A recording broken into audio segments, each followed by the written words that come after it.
Hey, what's up, everybody? My name is Dallas Post, and I am your host for the Post Money Plan podcast. As always, I believe empowerment comes through knowledge, so my purpose here is to inform, educate, and stimulate thought on topics within personal finance, economics, and investing. Don't forget, you can find me at postmoneyplan.com or search the Post Money Plan in the iTunes podcast app or in Google Play. So today I'm going to be talking with my guests about car maintenance and car repairs. Since I recently bought a car, I think it is actually pretty good timing. I didn't plan this originally, but it has worked out that way.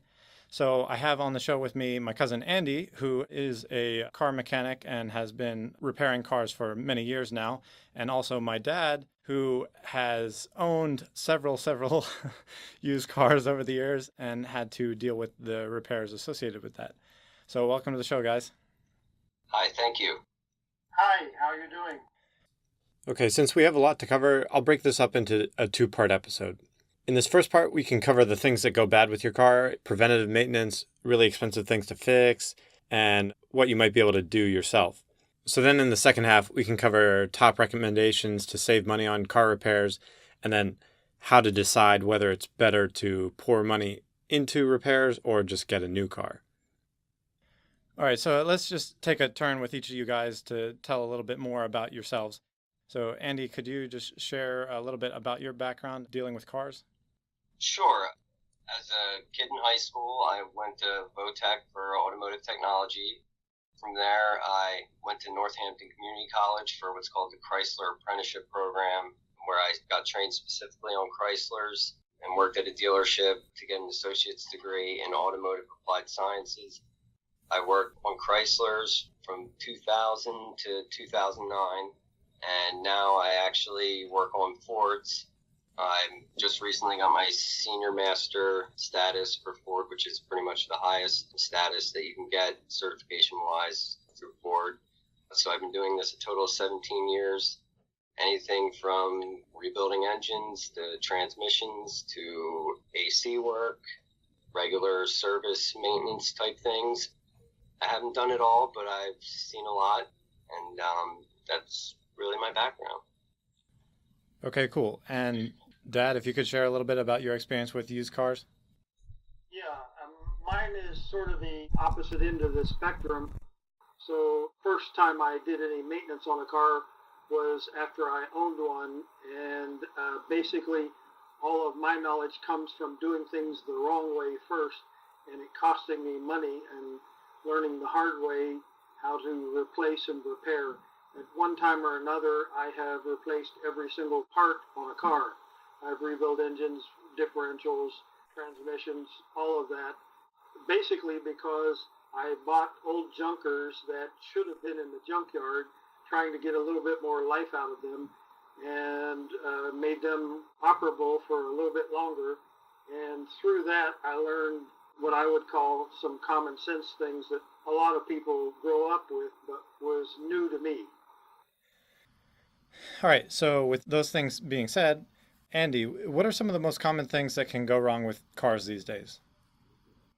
Well, it's kind of a broad question. I mean, really, it's the same things that have been going bad for years: tires, brakes, things of that nature. Now, as far as what we're seeing more and more of is oil change intervals are being extended longer. It used to be every 3,000 miles. Now we have different kind of motor oils that are extending the life of the oil. However, sometimes taking it too far, starting to see issues because the way the engines are built nowadays, they kind of can't take as much abuse almost as far as when it comes to the oil breaking down, which can be a costly repair if it's not under warranty. You know, your typical service intervals have changed a lot in the fact that plugs and wires, spark plugs and plug wires that used to get changed every 30, 60,000 miles are no more. 90% of the engines out there are using platinum plugs, which have much greater longevity. So you're not having to do as much anymore as far as tune-ups and things like that. So things that used to go bad before, they've kind of made it cheaper in the way of, as far as maintenance goes, there's less to do. But the same things tires wearing out because the alignment could be off, brakes that pulsate, rotors that pulsate because they get too hot, or, depending on driving habits. Really, it's a lot of computer issues, really, too. It's amazing how much we fix nowadays with changing the software. The manufacturer will see a problem that comes up, and transmission shifting issues can sometimes be corrected just by a different shift strategy that we download from the manufacturer and upload into the car, and it fixes ways the car shifts. A lot is done with the computer nowadays, big time. Now, is there a year you would say there's like a cutoff on cars before a certain year tend to have a lot more things that go wrong, or would you not put it like that? Yeah, well, when I started back in 2000, you didn't have as much. You still had your engine computer, possibly a computer for the transmission, and maybe a couple other, like an airbag module or computer, which, you had maybe a handful of computers on a car. Now there's anywhere from the high-end Lincolns can have 40 modules, or when I say module, you could also say computer.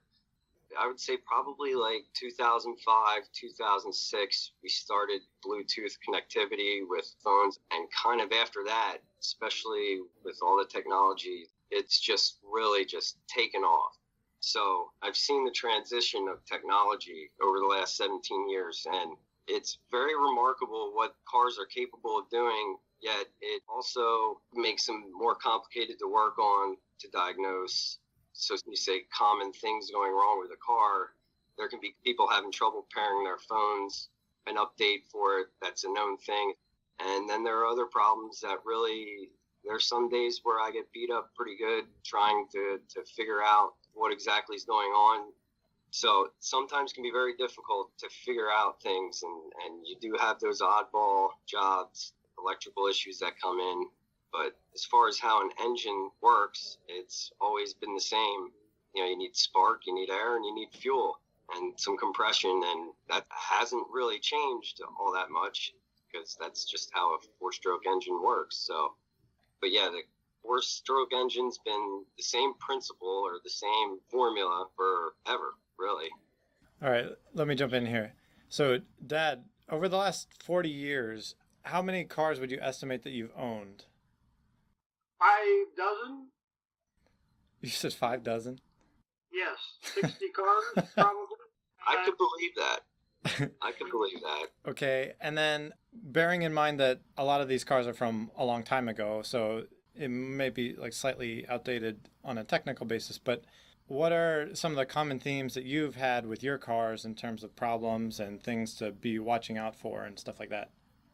Yeah, I was going to ask Andy how his feel from a professional level about how he feels about some of the simplistic things I've come up with. And what I mean by that is I have found through experience from my own vehicles, starting out with cars that were ready to go to the junk heap when I bought them, and I needed to get another 50,000 miles out of the car before it died or something like that, that for me, through trial and error, the things that I found that are helpful and important are if you can do a regular check on your fluid levels and make sure that everything is topped off, not overfilled, not underfilled, topped off. And what fluids are you talking about? That would be your oil, antifreeze, coolant, whatever, brake fluid, power steering fluid, transmission fluid, even your windshield washer fluid. Basically anything liquid. If you keep a car lubed up, I'm using lube to mean fluids, then your chances of having additional life out of the vehicle are significantly increased. Similarly, belts and hoses. Belts and hoses, they're basically a rubber or neoprene-based product, and although they have a long life, they do age, dry rot, whatever you want to say. So if you can do some preventive stuff where at some preset interval, I'm not going to wait for all my hoses or belts to fail. I'm going to simply change them out ahead of time. And instead of throwing the old ones away, I'm going to put them in a grocery bag and keep them in my trunk as an emergency backup should I have a failure. That's an excellent idea. That's brilliant, really. If I could add to that, you really hit the nail on the head there as far as checking your oil level, your coolant level, transmission fluid. Transmission fluid expands in volume the warmer it gets. That's why you typically want to check them when they're at running temperature. And all those things, power steering fluid, especially before you're going to make a trip. If you're capable of doing that yourself, that's great. One thing to add to that, though, that I see as far as vehicles today, they're not making it easy for the average person, making it more difficult for someone even with a basic knowledge and even a little bit above that to do. I'll give you some examples. They're starting cars, the transmissions don't have dipsticks. So not saying that you couldn't check the fluid level in them. Can I jump in for your experience Yes. on this? Again, being an old timer, one of the things about your fluid levels, you could visually look at your antifreeze. You could visually look at your oil. You could visually look at your transmission fluid and tell, I'm getting close to trouble here. I need to change this out. Right. Yeah, absolutely. Not necessarily having to take the radiator cap off. If you know where your coolant reservoir is and you can see the fluid in there and you can just take a look at it and see, like, okay, that antifreeze maybe doesn't look right or dirty or maybe an odor to it. Coolant back in the day used to always be just green, ethylene glycol. Now there's gold, orange, regular premium green coolant. So depending on the make of your car, one Ford could take gold coolant and one take orange coolant. Want to make sure that if you are going to be topping off your own fluids, that you are putting in the right coolant, even oil. Using the wrong oil can cause problems, but mixing coolants that don't really work together or that shouldn't be together can cause some serious issues just as far as corroding. I've seen Chryslers that the coolant breaks down if it's not changed at the right intervals, and it builds up this like white flaky material. And usually the complaint is I have no heat out of one side of my dash, like the passenger side of my dash. And what it actually comes out to be is the coolant breaking down because it wasn't maintained. Those flakes collected in the heater core and just blocked off a certain part of it, and now you have no heat. You can try flushing it out, the heater core, because I've done that. And those little white flakes have worked themselves through the entire cooling system. And just flushing out the heater core might work for a week or two, and then next thing you know, you have no heat again. Because now you're going to need a heater core, any heat exchanging component in the cooling system, meaning radiator, heater core. Certain engines have oil coolers to cool the oil that use the cooling system. And if it has any fins in it where those particles clog up, they've got to be replaced. A heater core, you have to pull the dash out. Radiators, some are easier than others, but you might have to pull the front bumper off the car just to access this stuff, evacuate and recharge the AC system. So that little not servicing it and maybe spending $130 on a cooling system flush to just get that old gunk stuff that's starting to break down, passing up on that could end up costing you easily a couple $1,000. That's what I meant about learning the hard way. I made those errors early on in my life.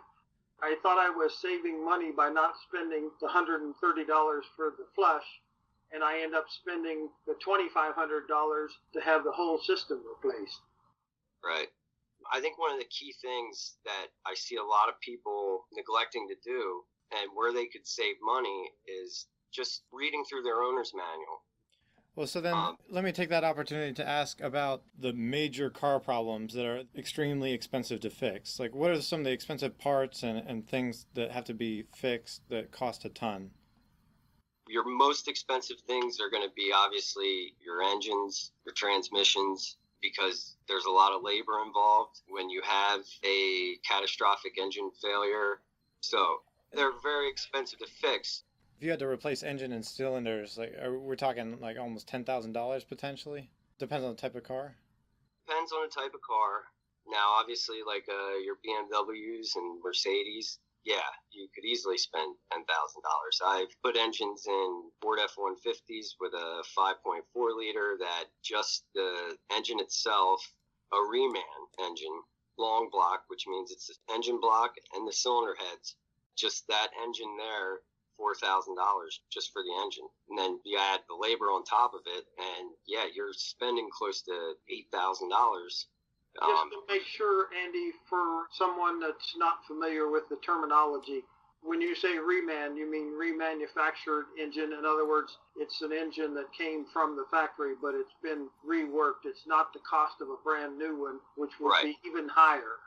Right. Yeah, that's exactly right.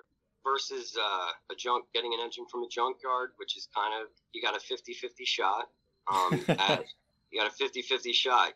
What I'll usually do is I'll price out a junkyard engine, I'll price out a reman, and I've had them where they put a junkyard engine in and put that one in, and oh boy, it has no oil pressure, and then had to take that new junkyard engine out, and then they decided to go with a reman and do the job twice, which that can be very expensive and frustrating, and you know, you don't know what you're getting with the junkyard engine. But I mean, if I needed to and didn't have the money for a reman, put a junkyard engine in, sure. With your high level of knowledge about engines, though, there's still risk involved, isn't there, Andy? Even with a super experienced mechanic and going to the junkyard and doing that, you're still at high risk. Am I correct in saying that? Absolutely. Yeah, it's a gamble. It's a gamble, and hope you could get one that's perfectly fine. Let me move it forward. So you mentioned before about the transmission. So if that's the next really big expensive item, what price range are we talking there if you had to replace your transmission potentially? Replacing, I mean, you're talking thousands.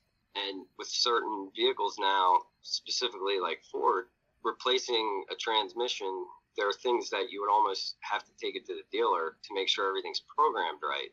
Basically, an overhaul can be cheaper in the sense that if you can actually take it out and repair it, if you have an experienced transmission guy that can properly diagnose the transmission while it's still in the car, take it out and fixing that and putting it back together would probably be your most cost-effective, cheapest way to do it.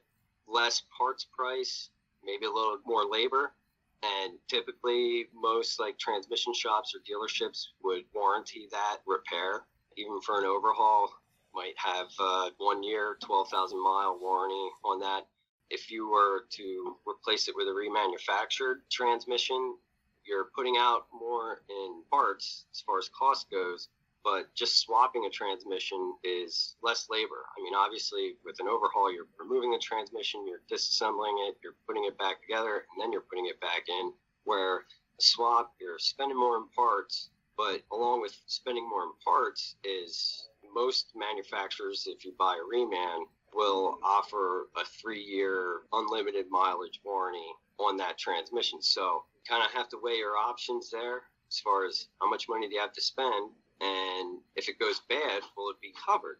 But back to having things programmed, when you're changing parts out like that, especially with electronic automatic transmissions, there's sometimes shift strategies and identification numbers on solenoid bodies that have to be, the engine computer has to have that shift strategy programmed into it. So if you replace that component and you don't put the shift strategy number into the PCM, it's not going to shift right, and it can actually cause catastrophic failure again. So cars like that, if you're capable enough to do a transmission swap on something newer, sometimes it might pay to do a little research first. And okay, if I'm replacing this with a junkyard that came out of another vehicle, is there any programming that needs to be done for this to shift right? Because you don't want to end up spending the money and then ruining something. And at that point, if you do it yourself, it's kind of your own fault. So you're going to be on the hook for doing it over again and spending more money. So it's getting harder and harder to do things on your own. If I could just use one example, I know someone who has an Audi, I believe it's an A5 2014, and it has no engine oil dipstick to check as far as popping the hood and checking the oil level. And the oil that they use in this engine has 12,000 mile interval for oil changes. And this is a turbocharged engine, and over time, every engine will start to, especially with a turbo, will consume oil. Now, with that particular Audi, there's in the radio, I believe they call it the MMI system, multimedia interface system. You can check your oil level. There's a sensor that can sense the oil level. And you're supposed to really do that.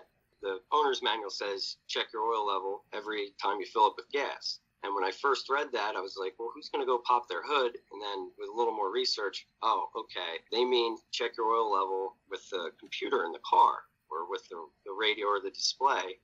What I'm getting at is it can be normal for engines nowadays to consume almost a quart of oil every 1,000 miles.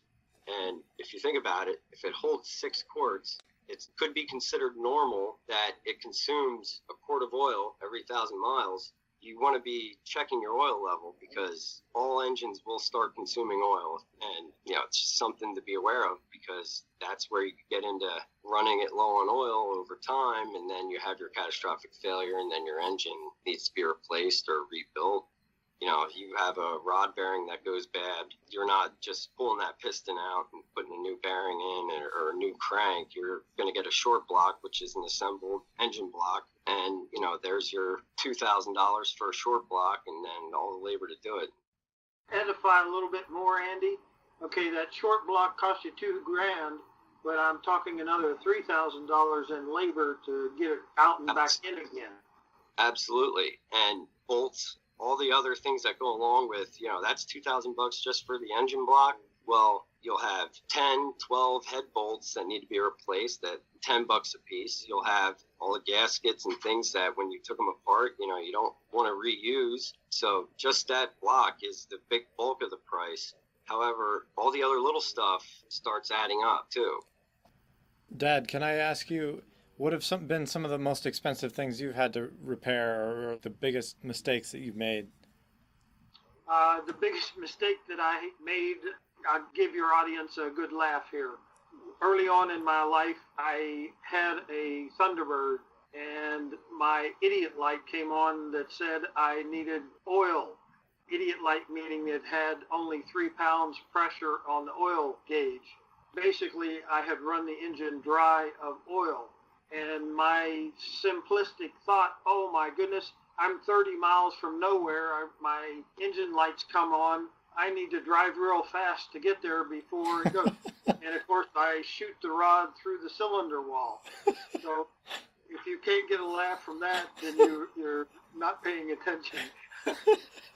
Basically, it was cheaper to get a new car than to replace the engine in that case. That's how expensive that is. So do not run your engine dry of oil. Oh, no. On that note, I'll go ahead and wrap it up here. Come back and listen to part 2 next time.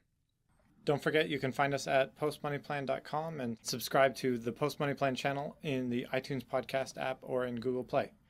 Catch us next time on another episode of the Post Money Plan podcast.